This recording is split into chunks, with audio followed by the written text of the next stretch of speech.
Bismillah ar-Rahman ar-Rahim. Assalamu alaikum dear viewers, and welcome back to Women's View on Ahlulbayt TV, a show discussing Islam through the viewpoint of women.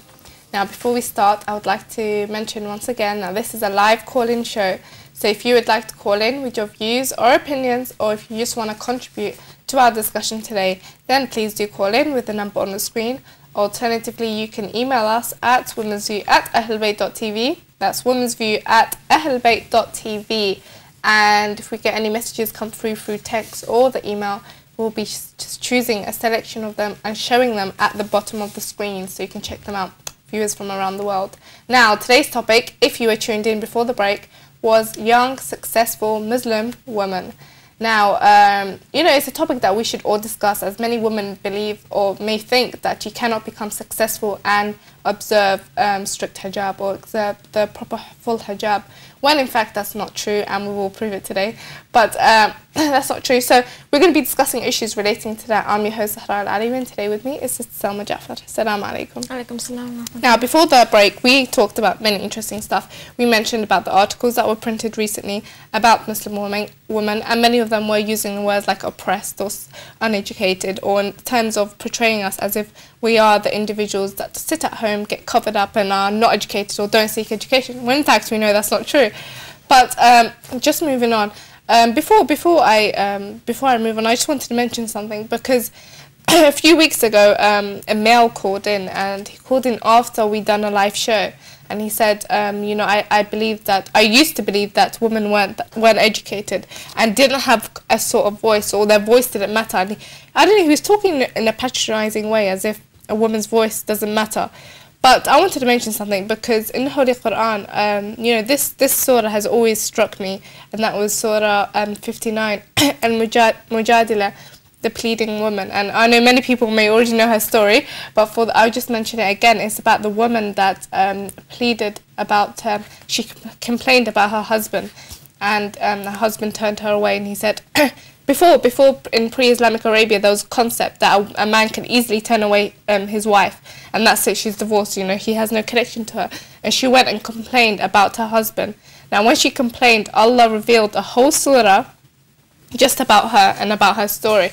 And I wanted to mention this for a reason, because many people believe that a woman's voice is not important, or a woman's voice is, even if she complains or she says something, who cares, she's emotional. But in terms of that, a woman's voice is valued, and I think that many people should be aware, especially in our community, if they oppress a female, because oppression does happen, but that's not Islamic, it's cultural. So I think many men should be aware, and women, that if they oppress a woman, and if a woman complains, then Allah is listening, and Allah is the best of judges, and a woman's voice, it does matter. So I just wanted to mention that.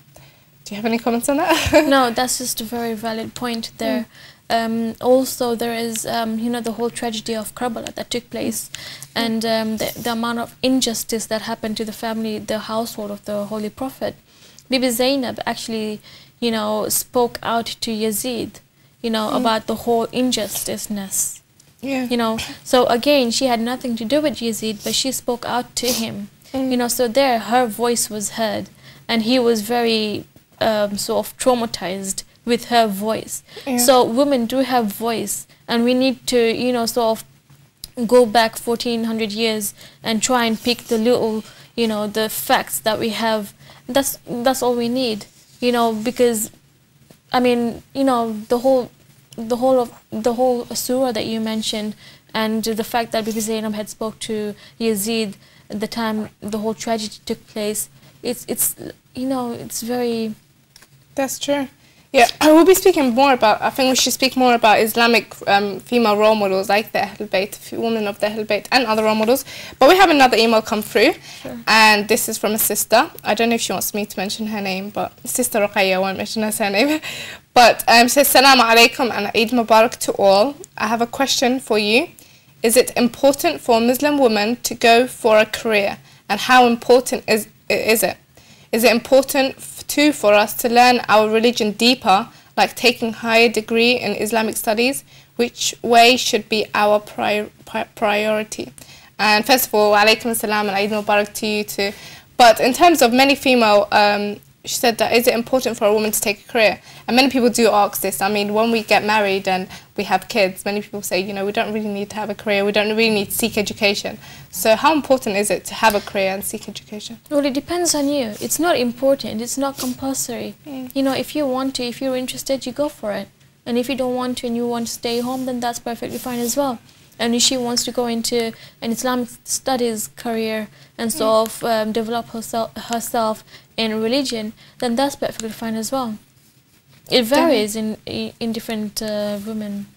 Definitely true, but in terms of seeking education, that's compulsory in Islam to seek education. Compulsory if you're talking about religion. Yeah, religious education. Religious education, Definitely. yes. But career-wise, like going into media or going into some design area or going into marketing, etc., that's not compulsory. That's just you trying to sort of get somewhere in life. Definitely. But then, yeah, I mean, I just want to say, come on, because you're right. Many females that when they get married and they have kids, you know, because a woman has many duties. I mean, our duties, you know, we do take a career path, but at the same time we have the duty of looking after our house or our husband or, you know, a household, and especially when we have kids, we have children to look after, and that should be a woman's kind of main priority, I believe. But in terms of seeking education, I believe that every woman should seek education because, for example, you wearing a hijab, someone comes up to you in the street, you know, maybe it's a curious non-Muslim and they say, you know, why do you wear hijab? What does Islam say about hijab? It doesn't say in the Quran to wear hijab. I mean, if a woman is not educated, she won't know how to answer all these, and then afterwards you've just misguided someone because you won't be able to answer them. So I believe it is really, education. When it comes to religion, yes, it's compulsory. I was just being general with, you know, the other careers.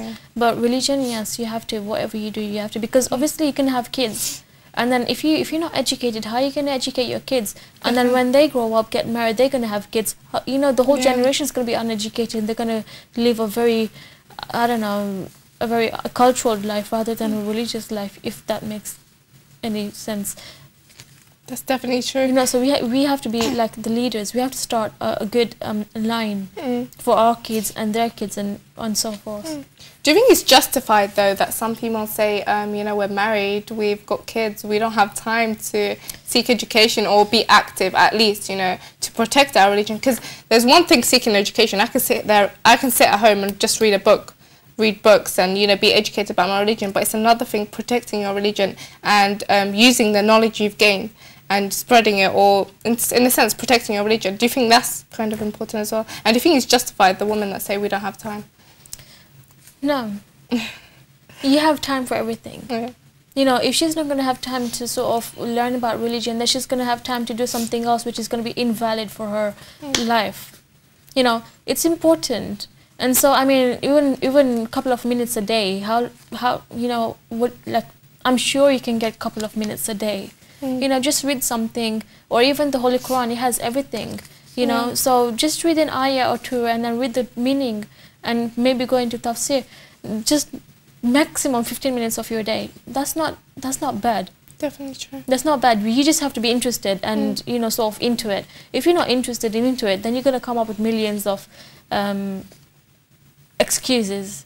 That's how it is. When people are not interested, they come up with excuses. Definitely true. That's true. We have a comment that was posted on Facebook yesterday, and that's by Sister Mariam. She says, what advice would you give to women in order for them to reach success? Now, what advice would you give to women for them to reach success? I know it's a very tricky and, you know, there's no keys to success or something, but what advice would you give them? Well, I would probably advise her to sort of, or in general, you know, just sort of work with what her mind and her heart says, and to not allow anything come her way, because nothing can come your way. If you're into it, like I said, mentioned before, if you're into it and you've got the capability of doing something, go for it. You know, nothing's going to come your way, and don't have fear of anything. Definitely. No, it's definitely true. I mean, I believe that success lies within Islam, to be honest, because, you know, many females, they are successful. Well, the image of success, I don't know, because many people think that success means fame when that's not true. I mean, if you're known, it doesn't mean you're successful. But many people believe that. But many people that have that, you know, may be seen as successful, they have other areas which is lacking in their lives. And I believe, you know, to reach success, kind of is staying strong with the teachings of Islam, and you know, the Book of Allah, the word of Allah, I think that would automatically make a woman reach success. Would you agree with me? I totally agree with that. But yeah, definitely. But like we said, that when Islam came, it came with female role models, and I mean, it showed people that, because you know, before in pre-Islamic Arabia, people used to kill their daughters when the mothers gave birth to daughters. They used to kill them. They're like, they're not worth it. You know, what are they gonna bring us in life? Well, when Islam came, it gave us Islamic role models. I mean, would you want to speak more about that? Because many people, I mean, we have non-Muslims watching this show. Many people are not aware of Islamic role models. So, would you be able to speak about some of them?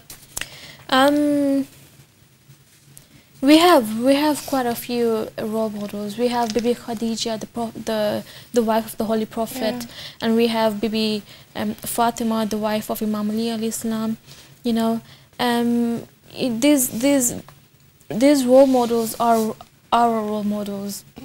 You know, when people come and ask you, why are you observing hijab, why are you so much into your religion, this is your chance to, rather finishing off the whole thing saying, well, I'm into my religion, this is what I'm taught, you know, bring these role models into place and say, well, we do this because of our role models, you know, we follow them, even regardless whether it's been you know, yesterday, today, or maybe 1400 years ago. They are our role models, and that's who we follow. We're representing we're representing them, you know, just like how public, you know, they watch something, they have a favorite actor or celebrity. What they do is they tend to get the same kind of clothing and dress up just like them. So if your favorite footballer is David Beckham and he's wearing some kind of a very weird jean with a shirt, you know, and it doesn't go with each other, but he's worn it, you know, people will start following him because they have this connection with him, and they like him, they love him as a, you know, him as a person. So they see him as a role model, and it's everywhere. People have favorites, you know, and our favorites are these Muslim figures 1400 years ago, and that's whom we're following, you know. And what we tend to do is, when people come and ask us something, we just say to them, well, you know, we just wear this because our family told us so, or we just wear this because, you know, this is our religion. We shouldn't just finish it off like that. I think we have the opportunity to actually bring these role models in place and say to them, well, this is because of them we're dressing up like this, we're doing this because of them. But we don't make that effort, whereas we know about everyone and we know exactly why everyone does whatever they do, but we tend to hide our, you know, role models and stuff. We shouldn't do that. Definitely true. We should speak out and say it's because of them. Bring them out. Nobody has any idea about them. You know, like Lauren Booth, I don't think she knew anything about Bibi Fatima. Yeah, I asked you know, her. But you asked her. I asked her. She said, right. Okay. But it's that spiritual. She felt a spiritual thing. It just shows these figures are great. And so now she knows exactly that, you know, she is a big role model in our, you know, Muslims. Yeah. And that's the thing, when these stories, when these female role models, sorry, like Fatima Soma is brought forward, like Lauren Booth, I asked her, I said to her, do you know anything about Fatima Soma? She said no. But because now Fatima Soma is brought forward, she's going to go read about Fatima Soma, she's going to go know about Fatima Soma, and others as well. I mean, many Sunnis, I spoke to a few of my Sunni friends, and after the interview I conducted, I spoke to them on the phone, and they said, they're like, who's Fatima Soma? Is that Fatima Zahra? I mean, they were unaware of who she was. And I think that after when these females are brought forward, many people will go and read about them, which will show them who these people are. Yeah. It's definitely true. I think she's done something great here. She's actually, you know, converting first from being a Catholic to a Muslim. But not that, but because everyone's aware of her, the whole thing is just brought out to the public. Yeah. And so everyone's going to be into it. Yeah. So she's done a great thing there, because now everyone's going to be aware of who Bibi Fatima Masuma is. you know, and maybe from that it's going to spread and sort of go different ways, and all these other very religious Muslim figures will also come out as well. Definitely. And, but that's like a duty within all of us now, is to bring these figures out. There's actually a very interesting video posted on YouTube. I mean, many people should watch it. Basically, it's a Vox Box. I just want to mention this. I'll send you the link as well, and anyone that wants the link at home. But it was a video that they went on the streets and they were asking the general public, they're like, can you name us 10 football players? And straight away they named like 10 football players. And then, have I showed you the video? No. Okay, I'll show you the video. And then they said, name us 10 singers. And these are the Muslim public. This is not the thing. It was, I think it was interviewed either in Lebanon or Egypt. I think one of those countries. And then they said, name us 10 singers. And they named singers straight away. And then they said, you know, who's Fatima Zahra? And then they were like, who? Like, the first they asked him Islamic questions, and then asked him about Fatima Zahra alayhi salam. And some of them answered them. Some of them said, you know, daughter of the Prophet. But others, they were like, who's Fatima Zahra? And, you know, they were unaware of them, which just made me realise that, you know, there are Muslims out there that call themselves Muslims that are not even aware of daughter of the Prophet, or even about her life. So it's very disappointing. And if anyone wants the video actually at home, I can send them the link. So email in at womensview@ahlulbayt.tv. But it's a very interesting, it was an interesting Vox Box that took place. But yeah, many people are not aware of the Islamic female role models. I mean, the Quran has been brought for us. We see that Maryam, alayhi salam, you know, she's a great role model, and Asiya, the Queen of Sheba. There's many female role models, and even like, for example, you know, we're not infallible, we're all not infallible, but even there's role models like Zulaykha. She was, before she tried to seduce Prophet Yusuf, but then she completely changed and she became, you know, a great worshipper. So there are many, many examples for all types of women in the religion of Islam, and like you said, Fatima Zahra and Sayyidah Zainab. But I just want to add one point to that I think that if people strive to be like these women, we'll become the best woman alive. I mean, because we have the best role models, so we really don't have no excuse. That's very true, yes. Yeah. But now, as you wearing a hijab, you told me that you wore the hijab when you were 7 years old. And, you know, so it's been quite a long time. But what benefits have you found within the hijab? Well, the benefits that we tend to get is a lot of respect from the public. And they do tend to understand who you are and where you're coming from, you know, and they respect you for that, which is great, you know, because, I mean, I think that's great. You know, there are individuals out there who do not observe hijab and they're very explicit, and, you know, it just makes everything very uncomfortable, and you can actually see that they're being taken in advantage of, you know, and it's purely because they're not covering themselves and they're sort of being very open to everyone.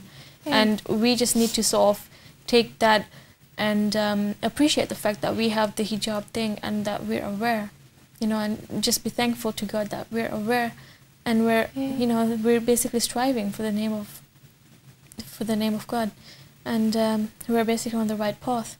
Definitely, yeah. I mean, it's a great blessing that we do wear the hijab, and it's a great blessing that we have role models like Fatima Zahra and Sayyidah Zainab. I mean, I think that whoever has these two are probably one of the most luckiest women on this earth. But just as a last advice, I mean, we have many young women coming up, and like before, we got an email. Actually, let me read this email because we got this a couple of days ago, but I think it's related to this topic. Let me find it.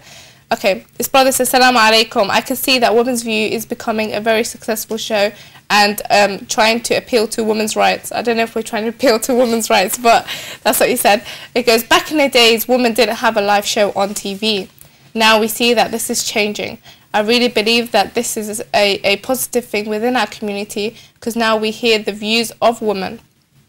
But the fact is, will women ever take a strong stand within the religion of Islam? That's something to see in the future. And we got this a couple of days ago by a brother. I mean, we still haven't replied to him. But in the sense that he was saying, back in my days, there was no live show on air where women expressed their views. And as we have this is twice in a week that we have different women coming in and expressing their views. But alhamdulillah, now we have new women coming up, and it would be great to get them involved as well. I mean, there's a lot of successful women and intelligent women sitting there at home, and even if they don't want to take the public stand, they can take another stand. So what advice would you give to women in general to kind of get the views of women heard? What advice would you give them? Yeah, in general, like in terms of if someone wants to get active within the community, what ways? I mean, what ways can they get active within the community? Like they should. I feel that they should speak out a lot, rather than just keeping themselves to themselves. They should be very publicized and speak out. Share their views and make sure that people understand where they're coming from. Yeah. Definitely true. We just had another email come through, so it's nice to read this. It said, may Allah support your amazing program. Hopefully this program may enlighten the women issues. Philippines, tell them this, Sophia Abbas. So it's really nice from around the world, Philippines, so thank you very much for emailing in. But like we said, we should see a lot of women coming forward, and I would encourage every woman sitting at home to get active, because it's our duty to protect our religion. Is, yes. So it's it's a great duty, especially when we're getting attacked. That's proof to the people that we're not oppressed, and we do have a brain, and we're educated, and we have we are aware and educated in both Islam and in general message. But a sister emailed in, a young sister. She said, I want to get involved. That's why I asked you this question before. Is that she says she wants to get involved, but she goes, people are restricting me in terms of my male relatives. Do you think that it is justified that male relatives kind of tell their female relatives don't take the public stand or don't appear in public? Because to be honest, I've never experienced this, because my dad used to encourage me to take to go forward and protect my religion. But do you think it's justified that some men prevent their female relatives from doing it? No, I don't think so. But then I don't want to know what they're thinking. They probably might have a valid point from their point of view, but then I mean, it doesn't make sense. Like any woman. Do you think it's cultural reason? Maybe it's very cultural that they don't want their women to be out and sharing their voices or sharing their views, and they just want their women to sort of be very hidden, and just to themselves. Maybe that's that. But it's recommended on us to go and spread. It's actually a duty upon us to spread. Yes, it is a duty. And to protect our religion. That's right. And when we get attacked by the public, we basically tend to just sit very quietly and take all the attack and violence, And by doing that, we're basically showing them that, look, we are the kind of individuals who, if you attack us, then we'll be attacked. Now, we're giving people wrong ideas. When you get attacked, not physically, you know what I mean, right? Yeah. When you get attacked, you attack them back, verbally, or however way you can, in a decent way, and show them that no, we are not the individuals. If you attack us, then we'll just leave attacked. We will attack you back. Show them that we're able to do it. Show them that you've got the ability of doing that. And that way they will realize that you're doing something. You're coming up with actions. And that way they will stop doing what they do. Definitely. But then the reason they keep doing it is because we don't stand up, we don't, come into public, we don't do anything. And we're basically showing the world that yes, we are individuals, we don't have strength, we don't have power, we can't do anything, and we're being attacked. And they're basically being very, they've got this idea that they're very powerful. We're giving them the wrong idea, So we really have to make sure that we're out there and we're sort of, like this article, this woman, the article that she wrote here, we should write something back and say, look, because knowing about this woman, she's actually written books and stuff, but I'm not going to go into that, but it's not a decent book. If you even research into this woman, it's not right. She comes up with things which is completely against religion, and that's probably the reason why she's got so much hatred for the religion. Definitely true. So she hasn't got the power or anything. She's got no power over anything. Definitely. She's making it like she's got the power and she's got the words and everything. No, she hasn't. If we say something, she will definitely stop. Or at least rethink. So we have to make people know that we're able to do these things. So being attacked, I wouldn't, I don't agree with that. Definitely. If you're attacked in any way, we have to make sure that we do something back and attack them back and show them that we Muslims, we can actually do things. We're not oppressed. We're not the kind of Muslims where we have no knowledge, we don't know what's happening in the world, we're living blindly. We're not living blindly. We've got two eyes, and we've got more power in our two eyes than anyone else. Because we know what the truth is. Yeah, definitely true. I think many females rely on men to protect us, so we get attacked, so they protect us. But I think that a capability of women is great. But as we are ending off the show, I would like to thank you so much for joining us today. It's been a wonderful discussion, and inshallah we do have you in the future. For the viewers at home, I would like to thank all those that emailed in and have messaged in previously, so thank you to you all. On the last note, I would like to say that we females are capable of great things, especially when we have role models like Fatima Zahra alayhi salam and Sayyidah Zainab alayhi salam and all the other great female role models within Islam. That means that if we have role models like them, we can do better than the general public or the general female. So let's be successful, and let's go further in our career and show the world what a Muslim veiled woman is about. So I hope you enjoyed today's topic. Inshallah, we'll be having more topics in the future. So do join me on Tuesday and Thursday. So that's all for today. Assalamu alaikum wa rahmatullahi wa barakatuh.